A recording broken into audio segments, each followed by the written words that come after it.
आज जब बीजेपी की गवर्नमेंट आती है तो अजीत डोभाल को मल्टीपल टाइम कश्मीर में भेजा जाता है। अजीत डोभाल ने मुफ्ती से मल्टीपल मीटिंग की और मुफ्ती से बहुत अच्छी दोस्ती भी हो गई थी अजीत डोभाल की। इनकी दोस्ती के थोड़े टाइम बाद ही मुफ्ती जो थे वो कांग्रेस के लॉन्ग टर्म विजन पे लात मार के कांग्रेस को छोड़ देते हैं और जन मोर्चा ज्वाइन कर लेते हैं और जन मोर्चा से इन्हें कैबिनेट की पोजीशन भी ऑफर हो जाती है। और फिर आगे चल के मुफ्ती यहाँ से भी हटके पीडीपी भी बना देते हैं, जिससे कश्मीर की पूरी पॉलिटिकल इक्वेशन जो होती है वो चेंज हो जाती है और कांग्रेस को बिल्कुल पसंद नहीं आती ये चीज। तो यही सारे रीजन थे जिसकी वजह से अजीत डोभाल से कांग्रेस खुश नहीं थी। Former director of IB and former secretary of R and W ने अपनी बुक में भी ये चीज मेंशन की है कि अजीत डोभाल ही इन सब के पीछे थे और इन्होंने ही पीडीपी पार्टी बनवाई कश्मीर के अंदर। Ajit gradually drifted away to the other side, to Mufti Sahib. Then the story, one of the stories attributed to him is that he played a role in creating the PDP. तो इधर कश्मीर में ये सारी चीजें चल रही थी, दूसरी तरफ आईबी का नया डायरेक्टर बनाया जाना था क्योंकि जो पहले था उसका टेन्योर खत्म हो रहा था और अजीत डोभाल का आईबी का नया डायरेक्टर बनना तय था क्योंकि सीनियोरिटी के हिसाब से भी देखा जाता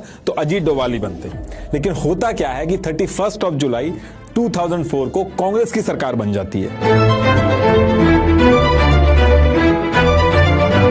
अब कांग्रेस को अजीत डोभाल को आईबी का नया डायरेक्टर तो बनाना पड़ता है, लेकिन कांग्रेस ने जो 2 साल का टेन्योर होता था उसको कम करके 8 महीने का कर दिया था। और फिर इसके बाद आगे चल के 2005 में अजीत डोभाल जो है वो रिटायरमेंट ले लेते हैं और अजीत डोभाल जी के जाने के बाद जो नया आईबी डायरेक्टर बनाया गया ESL नरसिम्हन, उनका जो टेन्योर था वो पूरा 2 साल का ही रखा गया, उनका कम नहीं किया गया। तो इस चीज के भी एलिगेशन कांग्रेस के ऊपर लगे कि जानबूझ के कांग्रेस ने अजीत